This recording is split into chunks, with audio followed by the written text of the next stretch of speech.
நான்ப்பா தம்பி, எந்த கட்சி தான் ஓட்டு போடு, எந்த கட்சி தான் ஜெயிக்கும்? நான் எந்த கட்சிக்கு ஓட்டு போகிறேனோ அந்த கட்சி தான் ஜெயிக்கும். அப்படியா? ஆமாம். நீ இப்போ எந்த கட்சி தான் ஓட்டு போடுவேன்? அதெல்லாம் சொல்ல மாட்டேன். எந்த கட்சி?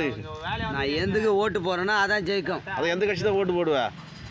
நான் எதுக்கு போகிறேனோ அதான் ஜெயிக்கும். அந்த கட்சிக்கு தான் போடுவேன். ஆனால் எதுக்கு போகிறேனோ அதுக்கு தான் போடுவேன். அப்போ நீ போகிற கட்சி ஜெயிக்குமா? நான் போகிற கட்சி தான் ஜெயிக்கும். அதான் எந்த கட்சி தான் ஓட்டு போடுவேன்? எந்த கட்சிலாம் சொல்ல மாட்டேன். நான் போடுற யாருக்கு நான் போகிறேனோ அவங்க தான் ஜெயிப்பாங்க. அதான் எந்த கட்சி தான் ஜெயிக்கும்? அந்த கட்சி பேர்லாம் சொல்ல மாட்டேன்.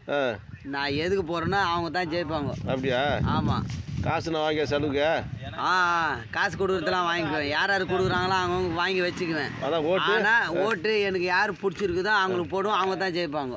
நீ ஓட்டு போகிற தான் ஜெயிப்பாங்க. ஆமாம், நான் ஓட்டு போகிற ஆள் தான் ஜெயிப்பாங்க. ஆனால் எல்லா கட்சியும் பணம் வாங்கிடுவேன். எல்லா கட்சியிலும் பணம் வீட்டில் 10 பேர் சேர்த்து வாங்கிடுவேன். சேர்த்து வாங்கிடுவேன். கொடுக்கலான்னு கேட்டு போய் வாங்குவேன். இல்லை அவங்கள எடுத்துன்னு வந்து வீடு தேடி கொடுத்துட்டு போயிடுவாங்க. வாங்கிக்குவேன். நீ கட்சி தான் ஓட்டு போடுவேன். வாங்கி நான் எனக்கு பிடிச்சதுக்கு நான் ஓட்டு போட்டுவிடுவேன். ஆனால் நான் போடுற ஆள் தான் ஜெயிப்பாங்க. அப்படி?